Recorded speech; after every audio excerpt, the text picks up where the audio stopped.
Ya, kondisi lagi seperti ini. Hai Mbak Ica. Halo, halo Mas Sairil, Halo. apa kabar? Baik, baik, baik. Ini kayaknya lagi masuk nih di kantor ya? Iya, aku lagi WFO hari ini. Iya, oke. Kebetulan kita di Investna udah WFH hampir ya? 3 minggu. Iya, WFH berhubung kayaknya kondisi lagi lumayan mengkhawatirkan ya. Iya sih, Oke. banyak banget yang kena soalnya Sudirman juga zona merah kan, dan aku baru banget sembuh loh Mas Sairil. Mas Sairil sehat? Oh, oke. Sehat, sehat, puji Tuhan sehat. Cuman nggak tahu nih, kayaknya udah mulai sedikit pilek-pilek mungkin kayaknya ya. Cuman hopefully Waduh, musiman zaman doang. sekarang kalau udah greges-greges dikit itu harus tes loh Mas. Nah itu ya. Hopefully nanti lah ya. Mungkin besok kalau nggak nanti malam.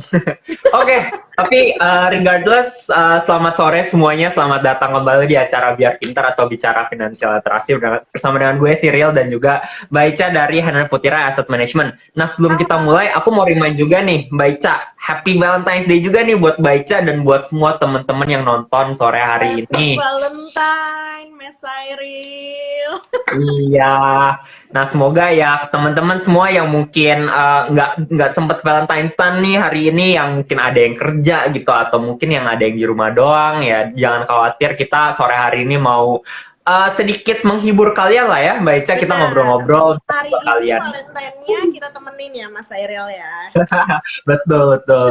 Oke, sama mau remind juga, kita sore hari ini akan ada giveaway. Giveaway buat tiga penanya terbaik. Tiga Betul. penanya terbaiknya kita hari ini mau bagi-bagi 2 payung dan 1 mug cantik dari Hanan Putira Asset Management buat tiga penanya terbaik. Make sure kalian tanya di bagian tanda tanya yang ada di bawah kanan layar tuh, yang ada tanda tanya. Nanti di end of the session kita bakal jawab sebanyak mungkin dan pilih tiga penanya terbaik. Oke, Mbak Ica, Betul. kita mulai nih ya. Kita langsung Boleh, masuk ke boleh. inti pembahasan hari ini.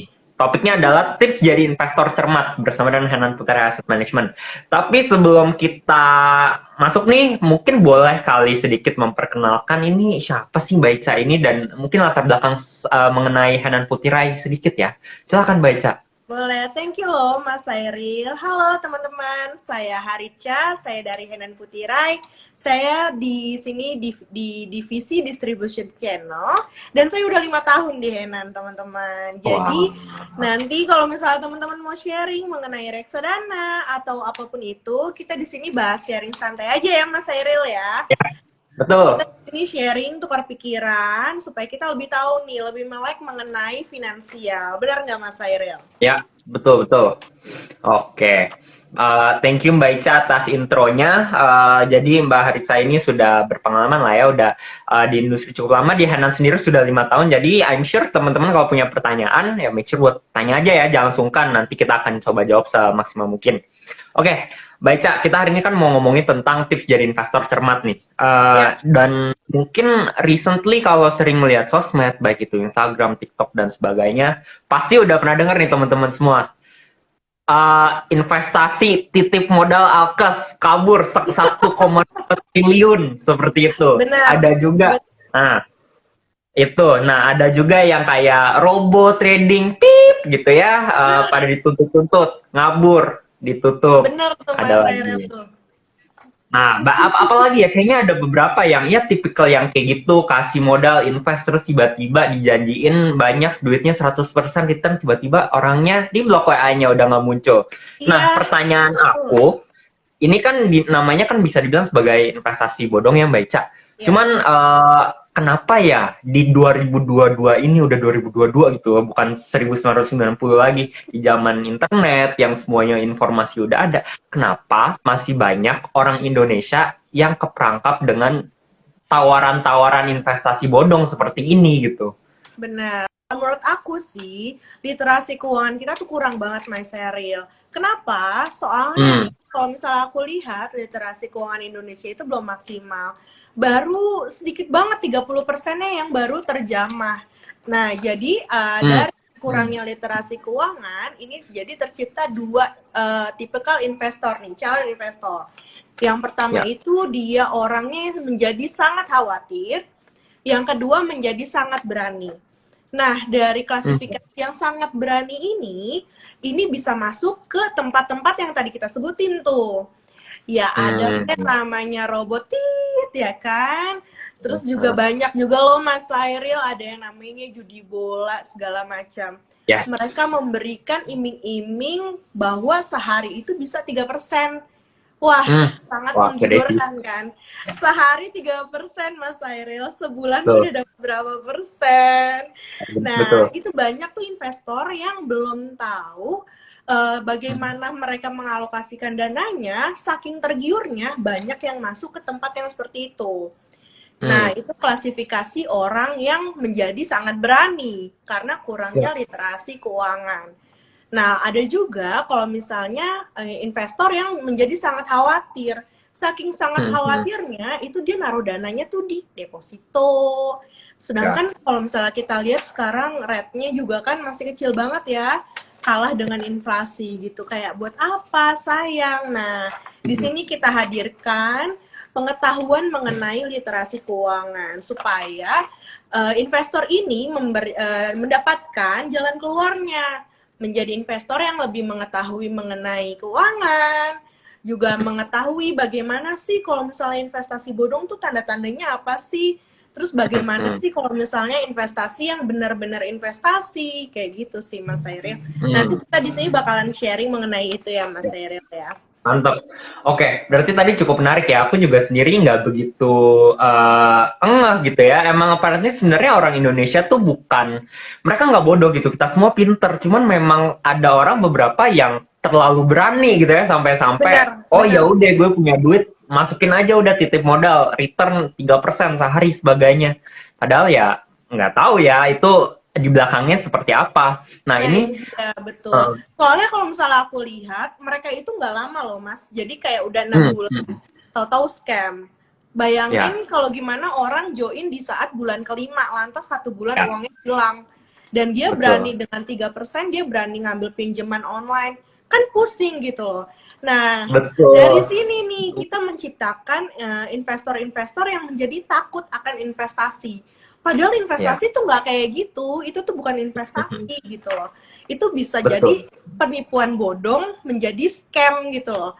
Dan mindset Mhm. mereka itu adalah investasi. Jadi mereka tuh takut akan investasi. Sebenarnya itu salah, salah banget. Oke. Menjadi trauma gitu. Dan trauma kayak gitu kan susah buat dihilangin ya. Jadi Ya. sebelum Anda trauma dengan investasi yang salah, lebih baik mencari tahu bagaimana investasi yang benar. Oke. Nah, itu tadi cukup menarik nih. Berarti mungkin mulai hari ini aku bilangnya bukan investasi bodong lagi ya. Soal pada dasarnya itu bukan investasi, melainkan mungkin Betul. penipuan bodong. Scam, Ya, might as well, seperti itu ya. Oke. Ya, itu teman-teman ingat-ingatnya. Nah, kalau gitu tadi Mbak Ica juga sempat bahas kalau gimana sih cara kita mengidentifikasi gitu ya investasi apa aja yang ya yang tidak benar gitu atau yang bodongan ini. Mungkin ciri-cirinya itu apa aja sih Mbak Ica? sebenarnya ini mudah banget sih. Untuk pertama kalinya kita bisa lihat nih Mas Aire, kalau misalnya Hmm. investasi benar, udah terdaftar tuh oleh OJK. Jadi nggak cuma sekedar iming-iming diawasi oleh OJK, tapi memang sudah keluar suratnya bahwa ini mendapatkan izin dari OJK. Pertama itu yang harus dilihat secara basic banget. Nah, yang Ya. kedua, itu juga ada yang namanya investasi. Kalau misalnya kita reksadana, itu dana kita nggak kita transfer ke atas nama orang, Mas Sairil, Oh, atau oke. ke atas nama PT. Jadi kita Hmm, transfer hmm, ke hmm. atas nama produk biasanya. Jadi Oh iya. itu meminimalisir untuk uangnya dibawa kabur. Karena kan kalau Ya. misalnya atas nama Mas Sairil atau atas nama aku kan bisa banget dibawa kabur kan. Nah, Ya. kalau misalnya Hmm. atas nama produk kan berarti sudah ada pihak ketiga nih yang menampung dana-dana Hmm. investor. Itu Betul. menurut aku lebih aman sih Mas Sairil. Itu Oke. adalah hal-hal basic yang bisa kita cari tahu sebelum kita menaruh dana kita ya. Karena maksud aku mungkin sayang banget ya, banyak di sini teman-teman mungkin masih mendiamkan uangnya di tabungan atau udah mulai berdeposito. Cuma kan yang namanya deposito ada minimal saldo nih Mas Sairil. Nah, Hmm. gimana caranya anak-anak millennials ini bisa nabung nih? Nggak cuma tentang eh foya-foya, gimana ngamburin uang gitu, tapi gimana juga untuk berinvestasi dengan tepat. Kayak gitu sih Mas Sairil. Ya.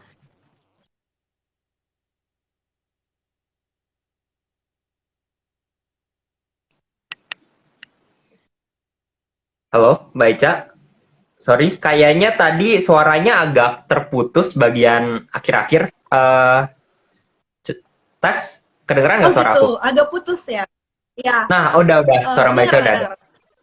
Nah, Nah, tadi di terakhir itu akhir-akhir sampai di setelah ngebahas, pokoknya setelah ngebahas pertransferan produk itu, misalkan ada pihak ketiga gitu ya, jadi oke.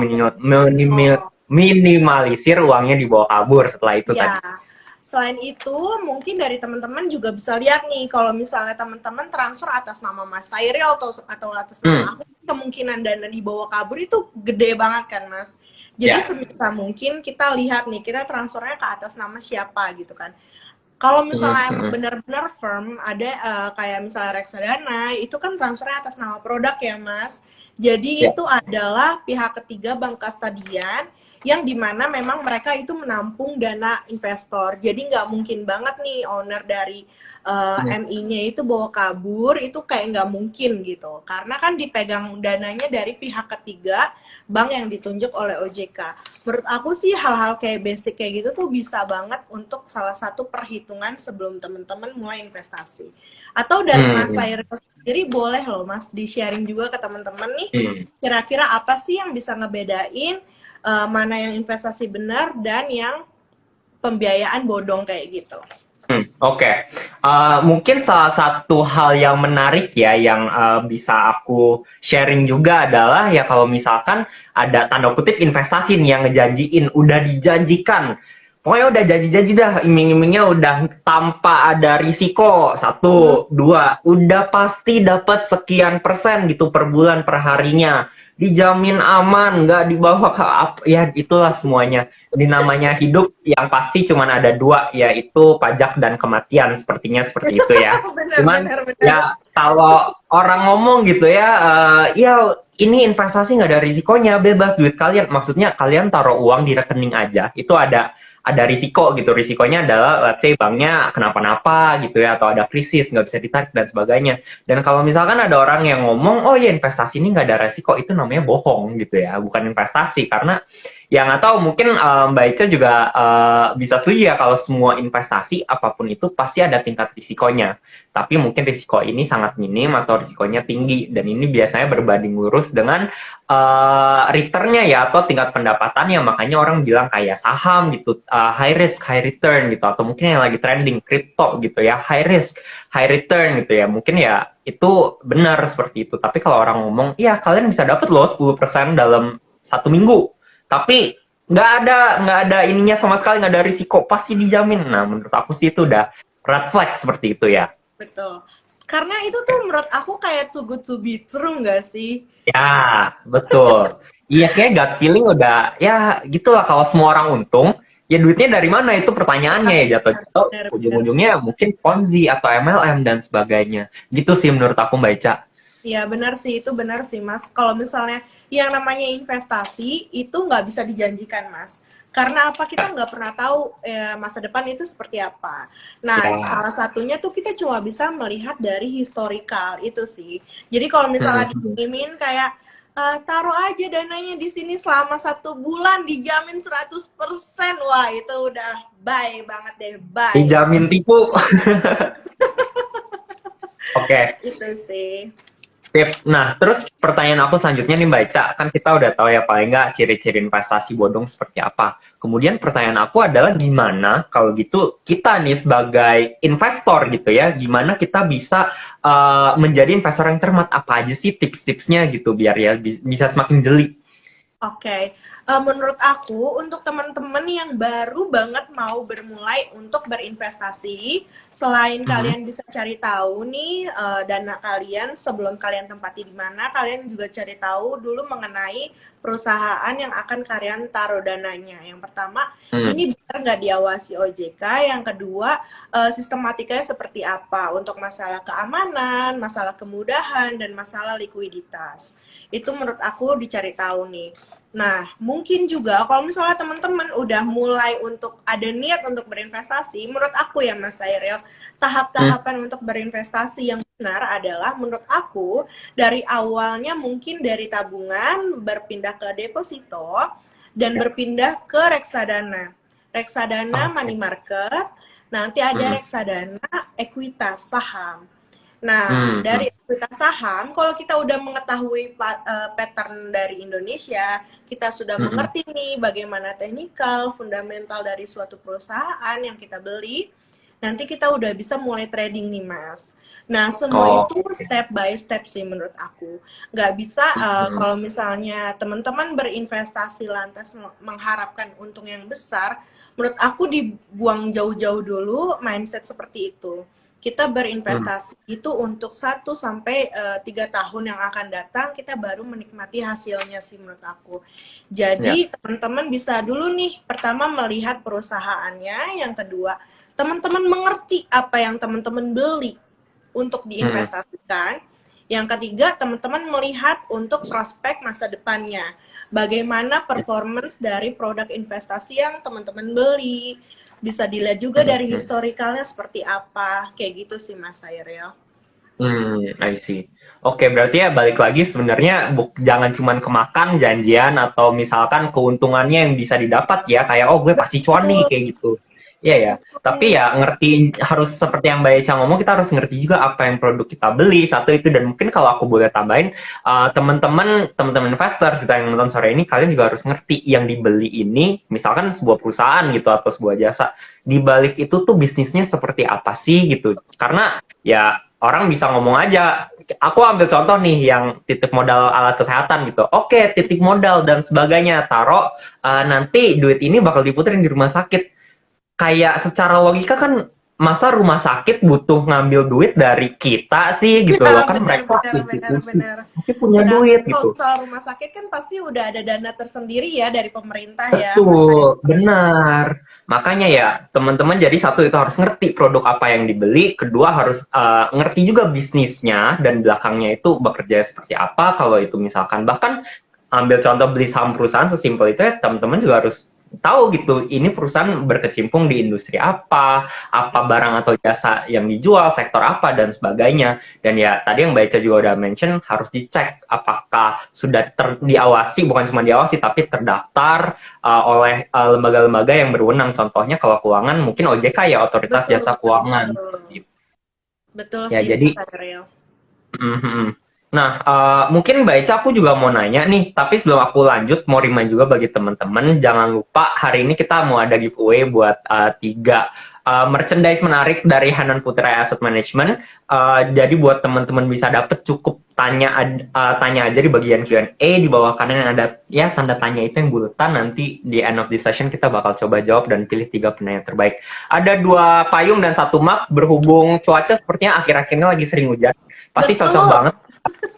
Yang payungnya buat yang keluar-keluar gitu ya, yang butuh pergi biar nggak kehujanan. Mugnya buat di rumah kalau lagi dingin-dingin gitu ya, minum bandrek, jahe, Ya, susu, kayaknya minum enak tuh kopi. teh ya kan, betul. Minum Udah kopi mantap ya sore. kan. Oke, Boleh loh teman-teman langsung ditanyain aja atau boleh langsung komen nih di bawah ya Mas Sairil. sip. Betul. Oke, kita lanjut lagi. Nah, terus mungkin kalau sedikit aku rangkum gitu ya Mbak Ica, kayaknya buat jadi investor yang bener itu buat bisa sukses, kok kayaknya ribet banget ya? Apakah harus menjadi orang yang pinter dan jenius buat bisa sukses berinvestasi? Enggak sih, menurut aku tuh enggak teman-teman. Di sini secara yang tadi Mas Sairil bilang ya, ini udah 2022 bukan tahun 1990 gitu. Jadi informasi itu amat sangat mudah digunakan dan didapatkan. Nah, tapi sebelum itu teman-teman harus mengetahui nih profil resiko teman-teman sendiri itu seperti apa dalam Hmm, berinvestasi, ya kan? Yang ya. pertama, apakah teman-teman ini dalam kategori yang takut banget nih, aduh takut banget nih gitu kan. Jadi kalau misalnya takut banget nih, bisa hindarin dulu nih saham, bisa coba dulu money market gitu, atau coba yang obligasi yang pendapatan tetap. Atau kalau misalnya teman-teman ngerasa kayak cukup confident tapi masih takut deh kayaknya kalau saham Hmm, gitu. Nah, itu boleh ya. tuh yang di campuran tuh Mas, ya kan? Itu yang in Hmm, the middle, ya. ada obligasi, ada juga sahamnya, tapi porsi sahamnya lebih sedikit. Nah, kalau misalnya teman-teman masih muda, jiwa dan pemberani gitu ya, rasanya agresif, boleh tuh belinya di saham gitu. Karena balik lagi Ah, Semua ini investasi ditentukan oleh diri kalian. Jadi kalian harus Hmm. mengerti dulu kebutuhan kalian tuh seperti apa, kalian itu masuk kategorinya seperti apa, dan bagaimana diri kita menerima resikonya. Karena balik lagi investasi itu high risk, high return. Kalau misalnya kita Hmm. sendiri belum bisa siap menerima resiko yang tinggi, jangan dulu ngambil yang beresiko tinggi. Kayak gitu sih Mas Hairil, Ya. Hmm. menurut aku. Hmm. Ya, setuju. Nah, udah nggak siap ngambil resiko tinggi, terus langsung masukin semuanya, terus tiba-tiba pakai duitnya UKT kuliah, duit arisan satu Aduh, komplek, duit pusing deh. pinjol, yang kayak gitu tuh, Nah, udah paling benar. deg deg deg. Oke, Bener bener seperti bener. itu. Kalau investasi tuh bener-bener dana yang idaman sih menurut aku, dana yang bener-bener kalian itu untuk jangka panjang, untuk masa depan Ya. kalian gitu. Jangan uang yang dadakan gitu. Jangan sampai uang dana Mhm. darurat kalian itu, kalian juga harus bisa bedain nih mana dana darurat, mana dana untuk berinvestasi. Jangan sampai kalian jadi berantakan semuanya cuma gara-gara memaksakan untuk berinvestasi gitu. Hmm. Kalau menurut Ah, aku kalian harus tahu porsinya sih, pembagian porsinya ya Mas Hairil ya. hmm. Oke, aku setuju. Tapi tadi sempat di-mention juga soal dana darurat nih. Ini aku sedikit mau tanya juga nih. Sebenarnya dana darurat itu boleh diinvestasiin nggak sih? Dan kalau boleh, masuknya kemana? Kalau menurut aku pribadi, kalau dana darurat aku nih, aku sambil curhat aja Mas Hairil ya. Ya, Kalau dana darurat aku sendiri, aku taruhnya di money market reksadana. Kenapa Mas? Karena itu oke, gampang dicairin. Karena nggak ada oke. sahamnya, jadi aku cairin hari ini, besok dananya masuk tuh Mas Hairil. Hmm, hmm, hmm. Jadi di saat aku butuh kepepet banget, aku tinggal cairin aja karena seliquid itu kan. Cuma kalau Hmm, ya, misalnya saham kan butuh waktu agak lebih lama, yaitu 3 hari kan. betul, Jadi betul. terlalu beresiko untuk aku taruh dana darurat di reksadana yang saham.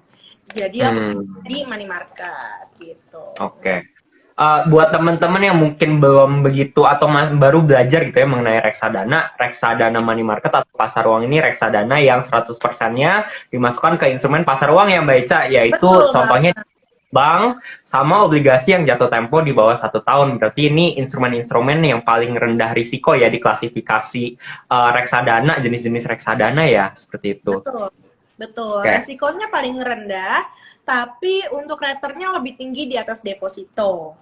Hmm, oke. Menarik tuh sebenarnya. Jadi buat teman-teman ya make sure kalau kalian ya nggak harus sih, nggak wajib, not financial advice anyway gitu. Cuman ya bolehlah mempertimbangkan kalau kalian punya dana darurat, mau membangun, bahkan baru mau mulai masuk ke dunia investasi, menjadi investor yang cermat itu gimana ya kalian bisa mulai dari reksadana pasar uang seperti itu ya Mbak Ica. Nah tapi Betul. sebelum kita bahas lebih detail lagi nih, aku mau tanya nih. Jadi apakah reksadana itu memang benar cocok untuk investor-investor pemula? Kalau misalkan iya, kenapa? Kalau enggak, kenapa gitu? Oke, jadi menurut aku Mas Sairil, ini adalah langkah awal yang tepat untuk para investor baru memulai investasi. Kenapa? Karena pertama, reksadana itu mudah. Kenapa aku Ya. bilang mudah? Para investor ini nggak usah pusing mau beli saham apa gitu kan. Nggak usah Mm-mm. menganalisa, serahkan saja pada MI-nya. Jadi teman-teman tinggal Ah, pilih manajer investasi apa yang sekiranya memberikan performance produk yang bagus. Yang pertama, selain itu kalian juga harus lihat by historical sih. Karena jangan sampai pada tahun ini, wah returnnya tinggi nih, tapi pas kita lihat 3 tahun ke belakang, 1 tahun ke belakang, kok ternyata naik turun ya. Wah itu sempat dicurigain juga tuh. Kenapa? Karena kita butuh stabilitas sih Mas Airel. mm-mm. Ya. Menjaga stabilitas performance itu nggak mudah. Jadi kita lihat aset manajemen, manajer investasi yang benar-benar performance-nya itu stabil. Jadi jangan Mm. sampai tahun ini wih tinggi, ternyata tahun depan bisa kemungkinan melorot karena tahun lalu dia pun nggak kencang performance-nya. Kayak gitu sih Ya. Mas. Pertama. Yang kedua, selain dikelola oleh manajer investasi, yang kedua ini dana kita aman. Kenapa aku bilang aman? Karena uang yang kita transfer itu ke atas nama produk Mas Sairil. Jadi nggak Ya. atas nama perorangan ataupun ke atas nama PT. Jadi uang kita ini ditaruh di bank custody pihak ketiga dan itu banknya dipilih oleh OJK gitu. Oh. Jadi udah pasti aman nih Mas Sairil. Jadi Ah, kemungkinan ah. uang dibawa kabur tuh nggak ada gitu. Hmm. Gitu. Karena Oke. mau dibawa kabur gimana? Secara uangnya kan di bank yang diawasi OJK juga gitu kan. Tuh. Nah, yang Hmm. ketiga, reksadana ini menurut aku gampang dicairkan yang tadi aku cerita. Hmm. Jadi kapanpun mau dicairkan itu bisa gitu. Jadi kita tinggal diversifikasi dana aja sih Mas. Misalnya nih, oh ternyata aku punya dana sekian, mungkin 30%-nya aku taruh di saham ya.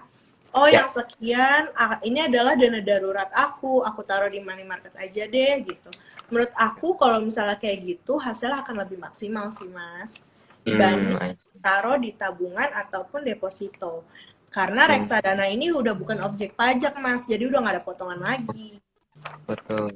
Iya, betul tuh. Ini hal yang mungkin banyak teman-teman investor gitu ya, bahkan investor pemula ataupun yang sudah berpengalaman sulit gitu melihat lebih dari itu karena mereka mikirnya, oh ngapain gue reksadana, kenapa gue nggak satu main saham langsung aja gitu kan returnnya lebih tinggi, atau dua kenapa gue nggak Hmm, masuk kripto aja, mungkin kayak oh gue kan langsung ketemu banknya aman dan sebagainya. Cuman ya pada dasarnya kalau ya balik lagi ya, kalau teman-teman sebagai investor ini sudah berpengalaman melakukan analisis fundamental, teknikal untuk saham, udah ngerti lah baca laporan keuangan, jangka panjangnya, oh rasionya, earningsnya berapa. Nah ya udah silakan lah kalau kalian mau berinvestasi atau bahkan trading saham sekalipun gitu. Cuman kalau buat teman-teman yang modal uang nekat dan FOMO aja, modal influencer di IG suruh beli saham ini, sepertinya uh, ya kurang bijak, nggak salah, bukan ilegal, nggak apa-apa, sah-sah aja, cuman mungkin kurang bijak kali ya kalau berdasarkan orang lain gitu.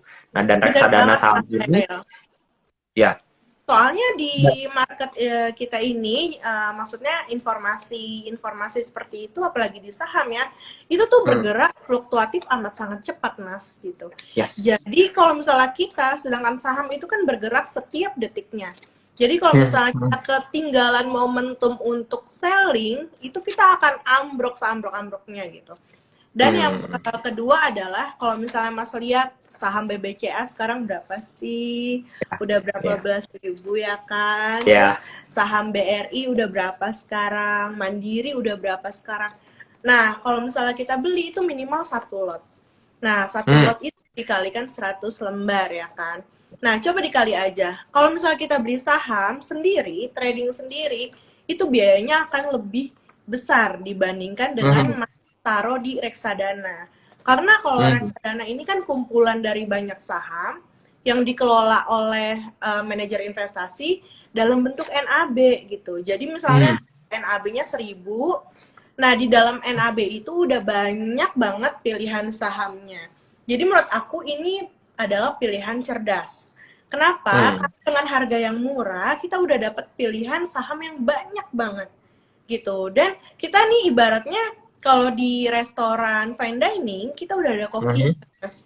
Jadi kita udah tinggal Ah, nikmatin makanannya aja yang disediakan oleh kokinya gitu.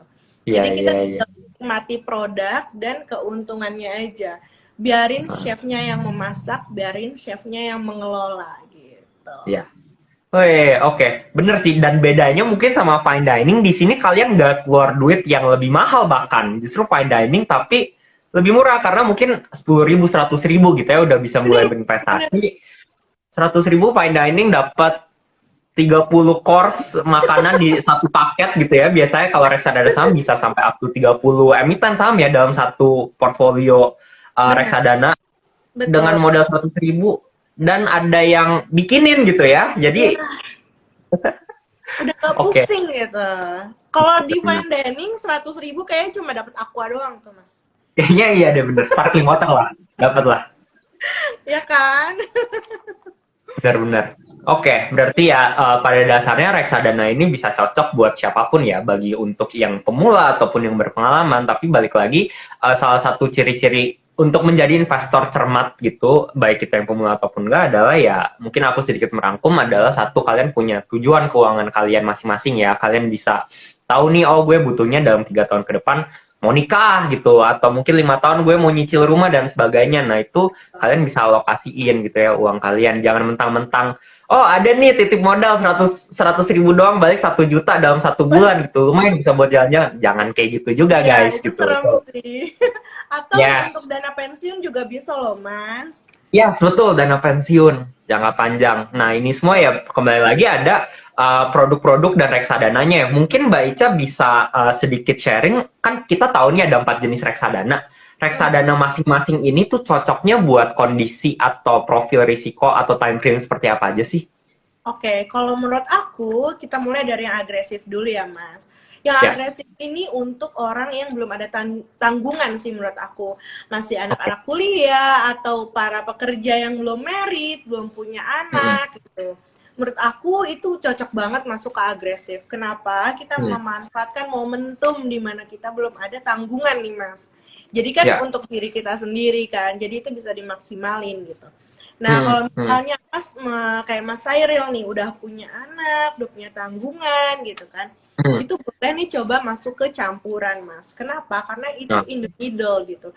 Jadi ya. bagusnya produk ini adalah jikalau sahamnya lagi drop, itu ada obligasi sebagai bantalannya, Mas. Oh, Gitu. ya. Tapi kalaupun sahamnya lagi naik-naiknya, mungkin obligasinya juga sebagai salah satu pemberat, cuma it's okay.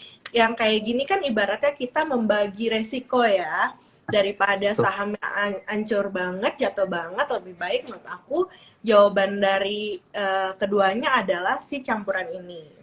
Nah, kalau Oke. misalnya Mas Sairil mau coba yang lebih santai lagi nih, kayak misalnya mungkin Mas Sairil udah mau umur 45 atau udah mau mendekati pensiun, itu bisa masuk ke Jibon ya, government bond, Ya. pendapatan tetap. Nah, itu Mm. oke tuh Mas, karena kan di dalamnya obligasi pemerintah.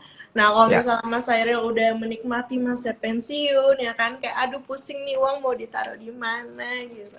Tapi Ya. jangan kena inflasi, jangan kemakan inflasi, terus juga bunganya harus lebih tinggi dari deposito. Nah, itu oke banget masuk ke money market. Karena kalau misalnya kita lihat, tergantung dari manajer investasinya sendiri ya. Kalau misalnya dari Hena sih, aku agak spill ya. Silakan, Kalau silakan boleh. Ini aku juga bakal tanya soalnya. Jadi might as well di spill aja nih tea-nya, Mbak. Kalau di Henan sendiri sih dalam 1 tahunnya untuk money marketnya mencapai 5,10%, Oh, 5,1 wow. persen, tinggi banget di saat deposito itu maksimal cuma 3%, 3,5 Ya, persen ya. Kita dipotong dapat 20% lagi. 10, yes. Dan money market ini murah banget mas, mulai dari Hmm. 100 ribu aja udah bisa. Sedangkan kalau Oke, deposito minimal 10 juta. bisa. Gilok lagi, bisa cair kapanpun. Ya, belum lagi potongan pajak kalau misalnya di deposito. Kalau di money market udah nggak ada pajak sama sekali. Seluruh Oke, reksadana itu udah nggak ada potongan pajak karena sudah bukan objek pajak. mantap. Oke. Nah, tapi tadi ini Mbak Ica kan mentionnya ini berdasarkan mungkin umur ya, Hmm. resiko maunya gimana gitu ya. Udah tua mungkin maunya yang low risk, masuknya ke pasar uang aja, lagi masih muda, masih agresif, sama aja. Tapi boleh nggak sih sebenarnya dicampur? Dan kondisi seperti apa kira-kira yang ideal buat, oh mungkin boleh nih kita alokasin 20% di pasar uang, 50% di reksadana saham gitu. Boleh Bisa nggak banget kayak gitu? Mas, karena menurut aku itu adalah diversifikasi dana. Nah, Oke. kita bagaimana resiko itu ternyata bisa loh kita coba untuk meminimalisir resiko sendiri itu gimana caranya dengan diversifikasi dana. Nah, contohnya kayak Ya. tadi Mas, kita taruh di berbagai penempatan. Nah, Hmm, dengan kayak gitu hmm, kita meminimalisir resiko tuh Mas. Dengan kita oke. diversifikasi dana, kita bagi dana. Nah, jadi kalau misalnya ada sesuatu terjadi dengan saham, kita bisa lihat kalau misalnya kita di money market itu tetap terjaga. Jadi don't worry teman-teman. Karena Hmm, sepengetahuan aku, kalau misalnya kita berinvestasi dan misalnya dalam 1 tahun kayak kita lihat di tahun 2020-2021 karena corona, itu ya, kan saham banyak yang tumbang ya Mas Sairil. ya, It's tuh. okay, it's okay.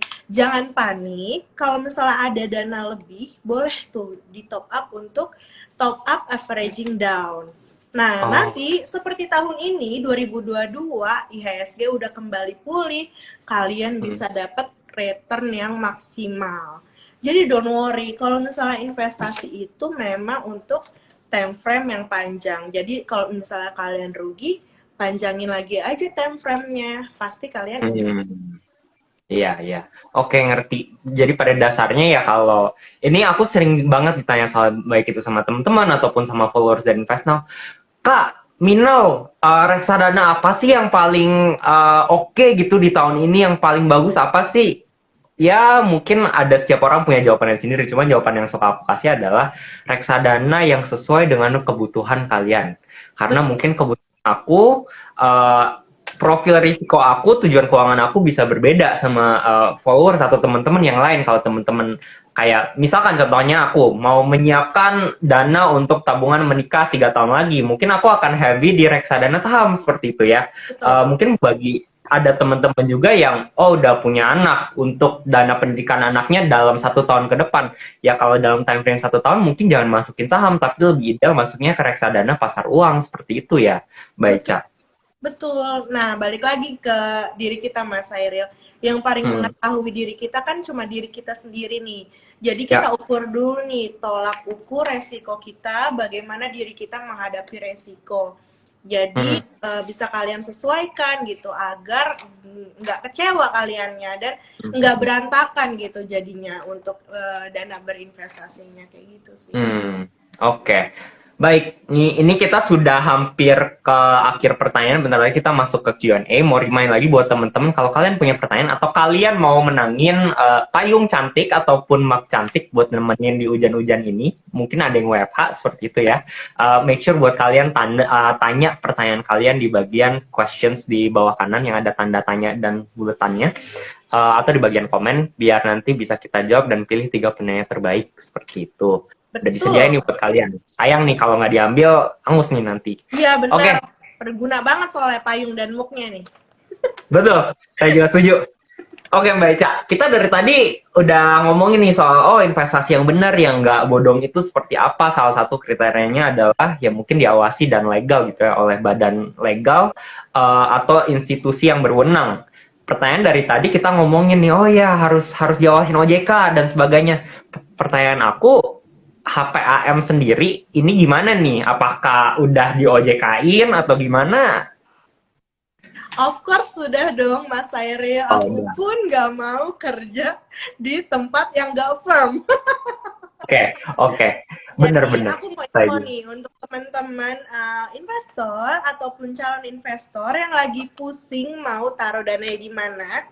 Henan Putire sendiri di sini salah satu pionir Bursa Efek Indonesia dari tahun Hmm. 1990. Dan di tahun 2006 kita sudah mendapatkan izin dari OJK untuk Henan Putire Asset Management untuk beroperasi gitu. Jadi tahun Wow. 1990 Henan udah ada loh Mas. Hmm, Kita hmm, salah hmm. satu pionir Bursa Efek Indonesia. Nah, di tahun 2006 kita buka lagi untuk HP Asset Management yang menaungi reksadana ini. Jadi Hmm, don't hmm. worry teman-teman, kita udah ada OJK-nya, udah diberikan oleh OJK surat izin untuk berbuka reksadana ini dan juga don't worry, kita salah satu pionirnya Bursa Efek Indonesia. Jadi kalau misalnya untuk berinvestasi di Henan Putira Asset Management, kalian bisa lihatlah performance-nya selama 3 tahun, 5 tahun terakhir kita best awards, best return Wow. performance. Boleh dicek di Oke, info dan bisa boleh boleh. dibeli di now. Ya, aku juga setuju. Ya ini bukan karena jualan, tapi kami buat info aja buat teman-teman juga. Kami di InvestNow semua bekerja sama dengan 20 plus MI manajer investasi yang sudah kita lalui proses due diligence yang ketat, sudah Nah, kita seleksi. Ada MI yang aneh-aneh dikit kita cut seperti itu, dan kami pun di InvestNow sudah berlicense dan diawasi oleh OJK dari Desember 2017. So mungkin HPAM sendiri udah 16 tahun ya, 16 tahun diresmikan oleh OJK, kami pun dari 2017 juga sudah diresmikan oleh OJK. So buat teman-teman ya jangan khawatir kalau kalian mau cari investasi yang aman gitu ya, aman, nggak bodongan dan nggak dibawa kabur duitnya dan sebagainya, ya mungkin reksadana ya kalian bisa lah ngelirik ke reksadana dan cari banyak banget info, baik itu postingan dari InvestNow, postingan dari HPAM, dan juga ya banyaklah namanya sosmed, internet, kalian bisa cari gitu ya tentang investasi untuk pemula, gimana sih ciri-cirinya dan sebagainya, biar kalian nggak terperangkap lagi. Oke, sepertinya ini untuk sesi kita hari ini nih, Mbak Ica. Aku mau masuk ke bagian Q&A dan kemudian nanti kita akan jawab. Ada beberapa pertanyaan nih, kayaknya 1, 2, 3, 4. Ada 4 pertanyaan. Boleh. Kita akan jawab semaksimal mungkin ya. Mungkin Ya. yang pertama Kak Arjuna Prayata. Kak, untuk investasi jangka pendek, better pendapatan tetap apa campuran ya? Oke. Kalau menurut aku jangka pendeknya ini gimana nih? Karena menurut aku jangka pendek itu mungkin bisa di minimal banget 6 bulan, bisa juga sampai 1 tahun. Menurut aku itu masih pendek ya, Kak Arjuna. Dan kalau aku jadi Kak Arjuna sendiri sih, dua-duanya oke nih Mas. Dua-duanya oke banget. Yang satu itu kan obligasi pemerintah, dan yang satu lagi kan banyak juga dari obligasi perusahaan yang tenornya 1 tahun, dan juga ada juga dengan deposito. Nah, kalau misalnya aku jadi Mas Arjuna, aku beli dua-duanya sih. Karena aku mau diversifikasi dana, dan aku mau lihat return mana yang lebih kencang. Kalau misalnya ternyata selama 3 bulan berjalan, dan ternyata di pendapatan tetap ternyata lebih kencang, itu aku tinggal switch aja sih, gitu. Jadi aku mau lihat dulu nih, performance mana yang kencang, karena dua-duanya adalah pilihan yang tepat. Tinggal Mas Arjunanya aja mau bagaimana mengelola dananya supaya maksimal, kayak gitu sih Mas. Oke, aku juga setuju sama Mbak Ica. Mungkin sedikit tambahin, ini ngerekap tadi yang sudah dibahas oleh Kak Ica nih tadi di belakang. Mungkin kalau untuk jangka pendek, balik lagi time frame-nya berapa lama. Kalau menurut aku pribadi, 0 sampai di 1 tahun atau ke bawah itu mungkin di reksadana pasar uang. Cuman kalau pendapatan tetap apa campuran, mungkin lebih condong heavy di pendapatan tetap, mungkin bisa 70 atau 80% kali ya, dan 20%-nya bisa juga dicampuran. Jadi ada exposure gitu ya, kalau misalkan momentumnya saya ada sahamnya naik ya, Kak Arjuna nggak ketinggalan banget gitu ya. Kalaupun misalkan ternyata marketnya volatile dan sebagainya, dan risk profile-nya cukup rendah, ya mungkin pendapatan tetap lebih cocok juga. Jadi di sini ada, ya namanya juga diversifikasi, kita memfaktorkan semuanya ya, biar nggak semuanya langsung di satu tempat doang. Oke, semoga menjawab Kak Arjuna. Thank you Mbak Ica atas insight-nya juga. Kemudian, bentar, ini ada pertanyaan lanjutan dari Kak Arjuna nih. Satu lagi Kak, apa benar ada momen-momen tertentu ya, misal beli di akhir tahun, jual di pertengahan tahun? Nah, silakan nih Mbak Ica. Nah, kalau misalnya aku sendiri nih, Mas Sairil, kalau aku tarik data dari IHSG 10 tahun yang lalu, ini kalau misalnya aku lihat di bulan November itu pasti koreksi loh. Boleh deh Mas Sairil lihat di time frame IHSG selama 10 tahun terakhir. Mungkin dari 10 tahun hanya 1 atau 2 tahun yang di bulan November ini nggak koreksi, tapi almost koreksi. Nah, sebenarnya itu adalah momentum yang tepat untuk para investor coba masuk. Nah, kalau misalnya kalian lihat sendiri nih, di Desember Januari itu kan IHSG juga udah lumayan tumbuh ya, dan meningkatnya di bulan Februari ini karena harga komoditi kita yang meningkat. Nah, dari situ kita bisa manfaatkan. Sebenarnya benar sih kata Mas Arjuna. Kalau aku lihat patternnya di bulan November itu lebih kebanyakan koreksi IHSG nih Mas Arjuna. Jadi kalau misalnya Arjuna mau coba masuk dana, boleh pilih di bulan November nih. Jadi boleh tuh Mas Arjuna di bulan November mungkin cicil beli kayak gitu sih. Supaya nanti di pertengahan tahun kita bisa lihat di Februari ini aja kan juga udah lumayan banyak naik. Nanti Mas Arjuna bisa nih tarik dulu keuntungannya sedikit-sedikit biar Mas Arjuna tuh seneng gitu kan. Bisa nikmati hasil dari dananya Mas Arjuna yang berkembang. Kayak gitu sih Mas Airel. Oke. Yang ini aku nggak ada tambahan komen, soalnya aku juga setuju. Ya paling ya ya itu, kalau ditanya kapan momennya ya mungkin kita bisa timing, cuman pada dasarnya mungkin nyicil atau di dollar cost averaging ya istilahnya, atau ya setiap minggu mungkin beli 100.000 itu Oh, proven to be lebih apa ya, lebih menguntungkan kepada investor retail pada umumnya gitu ya. betul. Jadi kita menjawab Kak Arjuna. Ya, sama aku mau ingetin lagi sih buat teman-teman Ya, nih, nggak ada kata telat untuk berinvestasi loh, Mas Sairil. aku setuju. Benar. Jadi kalau misalnya kalian mau ngeliat nih IHSG, aduh IHSG udah ketinggian ya, ih siapa bilang? Siapa tahu besok udah naik lebih banyak gitu loh. Kayak Iya. gitu sih. Jadi kalian nggak ada kata telat. Mungkin kalian, aduh telat ya, kayak aduh udah tua nih, kayak telat deh buat investasi. No, Mhm. nggak ada kata telat untuk berinvestasi. Gitu menurut aku. Kalau misalnya ditanya, kapan sih waktu yang tepat untuk berinvestasi? Waktu yang tepat untuk berinvestasi adalah sekarang. Ih, mantap. Betul, aku juga setuju. Ya, ya mungkin sedikit tambahan juga. Memang waktu yang tepat itu waktu sekarang, karena uang itu ada waktu. Time is money seperti itu. Kalau misalkan yang sering aku dibilangin gitu ya di kantor, bahkan dari Pak Ben juga selaku founder CEO InvestNow, kayak kebanyakan hal dibayar oleh uang. Tapi kalau kita nggak punya uang, kita bayar dengan waktu. Contohnya apa? Ya kalau kalian nggak punya uang, biasanya nyicil gitu ya. Nyicil atau Betul. apa, itu kan ada jangka waktunya. Dan berlaku juga untuk investasi. Ya kalau misalkan kalian ngerasa, oh duit gue masih dikit banget nih, ngapain gue investasi cuma 5% setahun, 7% per tahun. Ya kalian nggak bayar dengan uang, soalnya kalau uang yang duitnya puluhan miliar ya mungkin 5% tuh gede banget. Tapi ya kalian Benar, bayar dengan waktu seperti itu. Jadi the benar. best time is now, karena waktu kalian akan lebih panjang lagi untuk uang kalian bekerja. Seperti itu Betul. sih.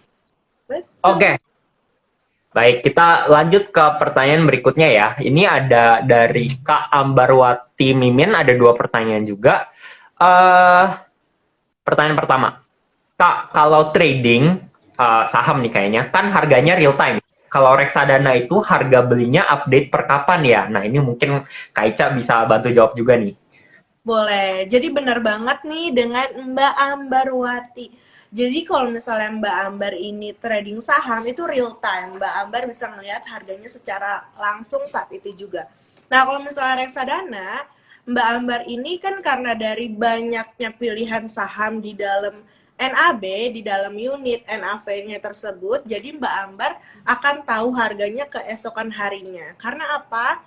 Karena kan IHSG ini tutup pada pukul 4. Sedangkan kita itu udah dari memang udah peraturannya bahwa transaksi itu maksimal pada pukul 1. Satu. Jadi sedangkan transaksi sudah tutup, bank kastodinya dari market masih tetap berjalan.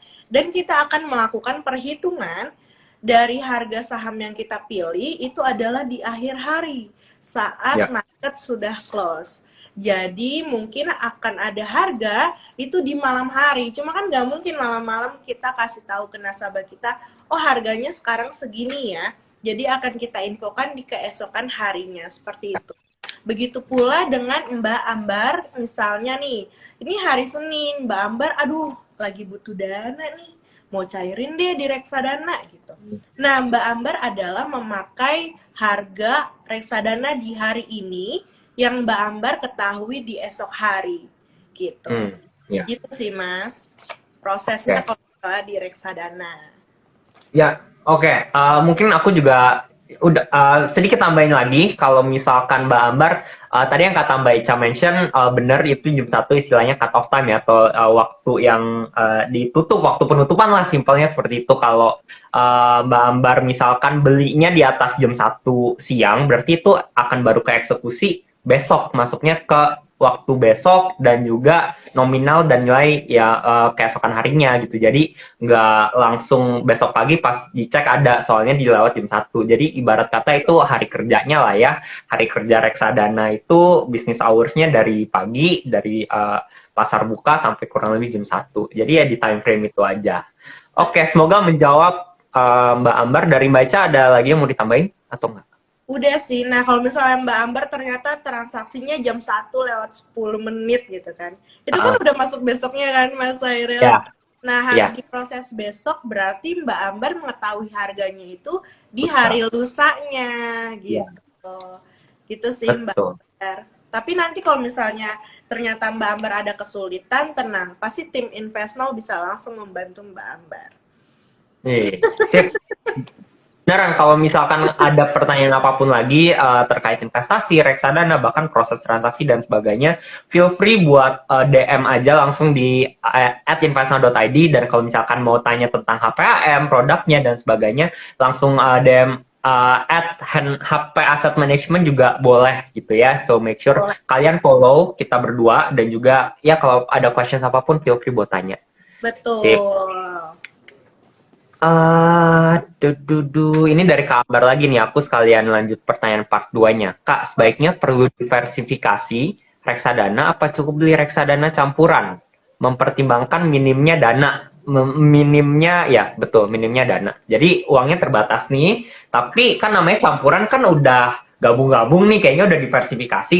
Mendingan campuran aja atau pecah langsung 3 produk lain, seperti itu. Mbak Ambar, don't worry. Kenapa? Karena reksadana itu murah banget Mbak Ambar. Kalau misalnya Mbak Ambar bisa lihat, ada yang mulai dari 50.000, ada yang mulai dari 100.000. Ya. Semurah itu. Mungkin ya Mbak Ambar bisa meminimalisir dana Mbak Ambar nih. Tapi kalau misalnya Mbak Ambar tanya seperti ini, aku memposisikan menjadi Mbak Ambar. Aku akan lihat nih Mbak Ambar dari produk yang akan aku tempati dananya. Misal, ada 3 pilihan, yaitu pendapatan tetap, campuran, dan saham. Aku akan lihat dulu performance masing-masing produk selama 1 tahun terakhir. Kira-kira Hmm. mana ya yang akan memberikan return yang tinggi? Pertama itu. Yang kedua, misal ternyata return yang paling tinggi adalah saham nih. Aduh, tapi aku takut ya di saham ya, gitu. Nah, menurut aku dari performance yang kita lihat dan kita balik ke resiko kita, mungkin dari situ oh ya udah deh saham sedikit dan pendapatan tetap sedikit. Tapi kalau misalnya emang ternyata Mbak Amber dari historical performance Mbak Amber udah nyaman, nggak apa-apa juga sih Mbak Amber, karena balik lagi yang mengetahui profil resiko diri sendiri adalah kita gitu. Jadi kalau misalnya Mbak Ambernya nyaman dalam produk campuran, it's okay gitu. Nggak apa-apa, Hmm. nggak masalah. Gitu sih Mbak Amber. Mungkin salah satu Oke. eh, pemicunya adalah, kalau dari aku sendiri adalah performance-nya sih Mbak Amber. Itu sih. Hmm. Hmm. Oke, yang ini aku nggak ada tambahan lagi sih. Udah cukup lengkap yang di mention sama Kak Ica. Oke, semoga menjawab Mbak Ambar pertanyaannya. Thank you juga Kak Ica atas jawabannya. Dan ini ada satu pertanyaan terakhir dari Kak S Rizal underscore S Rizal. Eh, saya mau invest reksadana, tapi takut bodong kayak yang lain-lain. Aman nggak sih reksadana? Nah, ini sesuai banget nih sama tema kita hari ini. Investasi Oh, bodong, investor cermat. Silakan baca. kalau misalnya Bapak cari nih mengenai reksadana bodong, itu kayaknya beritanya hampir nggak keluar deh Pak. Karena untuk mekanisme reksadana sendiri ini, kita melibatkan 3 pihak. Yang pertama OJK sebagai pengawas, yang kedua bank custody sebagai dana penampungan dana investor, yang ketiga manajer investasi, yaitu untuk mengelola dana investor. Jadi untuk kemungkinan bodong itu susah, sulit, nggak ada celahnya gitu. Jadi kalau misalnya Pak Rizal tanya, aman nggak sih? Aman banget. Jadi Pak Rizal udah tinggal bandingin aja nih. Sekarang tinggal buka aja dari web-web yang menyediakan data seperti Infovesta. Bapak tinggal lihat nih dari rating bintang produk itu MI-MI mana sih yang memberikan performance yang terbaik? Hmm. Hmm. Itu Oke. sih. Karena menurut aku reksadana sih aman sih. Kalau untuk segi keamanan masalah uang itu aman sih Mas Sairil. Hmm. Oke, aku juga setuju. Ya balik lagi mungkin Ya namanya investasi reksadana yang salah satu faktor utama yang kita mesti lihat pasti manajer investasinya ya atau MI-nya. Dan dalam kasus ini ya specifically untuk HPAM sendiri dan juga mitra-mitra InvestNow yang bekerja sama, ini sudah kita lewatin proses due diligence, sudah kita observe lah ya, udah kita teliti secara detail kira-kira aman atau enggak, license-nya bagaimana, pernah ada kasus enggak, masalah atau enggak dan sebagainya. So ini semua sudah lewat dari hasil tim legal kita dan sebagainya dan semuanya aman termasuk dengan Henan Putirai. So untuk Pak S. Rizal ini kalau misalkan mau investasi reksadana tapi takut bodong ya untuk reksadana specifically yang dijual oleh InvestNow ini bisa dijamin oke lah tuh aman sejauh ini. Mantap. Nah, Oke. InvestNow sebagai penyaring yang baik ya Mas ya. Betul, pastinya dong. Kita nggak mau juga kalau misalkan ada kasus kenapa-napa nanti Minau ini gimana dong apa? Oh udah, kita pun di tim. Iya, makanya kayak udahlah kita pun masing-masing kita juga berinvestasi di reksadana dan of course kita mau yang terbaik gitu buat kita semua seperti itu. Oke, itu semua pertanyaan untuk hari ini, Mbak Ica. Thank you banget atas waktunya, atas insight-nya. Tapi mungkin sebelum kita tutup, ini aku mau mention nih di produk HPM sendiri di InvestNow kan kayaknya ada 3 ya, 3 dan ini cukup di setiap kategori udah ada nih ya dari saham, pasar uang, reksadana campuran sudah ada. Dan buat teman-teman yang mau membeli produk-produk ini gitu, contohnya HPAM Ultima Equitas 1 untuk yang saham, dan kemudian HPAM Ultima Money Market untuk yang pasar uang, maupun yang HPAM Flexipan untuk yang campuran, itu bisa langsung kunjungin website investnow.id. Dan kalian kalian bisa langsung daftar, sign up gampang via web doang, isi dan kalian bisa langsung beli. Ini aku lihat-lihat 1 bulan terakhir untuk yang HPM Ultima Equitas 1 16,9%. Wow. Sama yang campuran sendiri juga 13,16% untuk 1 bulan terakhir. So di sini terus terang ini aku baru cek nih, cukup amazing sih, lumayan kaget. Jadi well done HPM juga. Sekian untuk IG Live kita sore hari ini, Mbak Ica dan teman-teman. Thank you tadi untuk dan semua investor, jangan lupa beli Henan Putirai Asset Management produknya melalui InvestNow. Sip, thank you so much Mbak Ica, thank you buat teman-teman. Sama untuk tadi 3 penanya terbaik, Kak Arjuna Prayata, Kak Ambarwati Mimin, sama Kak S. Rizal bisa langsung DM aja ke investnow.id, nanti minta data-datanya aja. Ya nanti dengan Minau lah ya, seperti itu. That's all for today. Once again, mohon maaf jika ada salah kata atau yang kurang berkenan. Mbak Ica, thank you so much atas waktunya insight untuk HPM juga. Sama buat semuanya, stay safe, happy Valentine's Day ya. Kalau yang ada dinner, silahkan siap-siap lah. Mas Ayer lo nggak dinner nih? Nggak, saya di rumah hari ini. Hari ini udah dapat berapa ucapan Happy Valentine nih Mas Ayer? Kebetulan udah ada 1 dong dari yang special, itu dari grup ya, sisanya lah grup-grup semua, tapi oh well it's okay. Oke, stay safe teman-teman, happy Valentine. Pamit semua.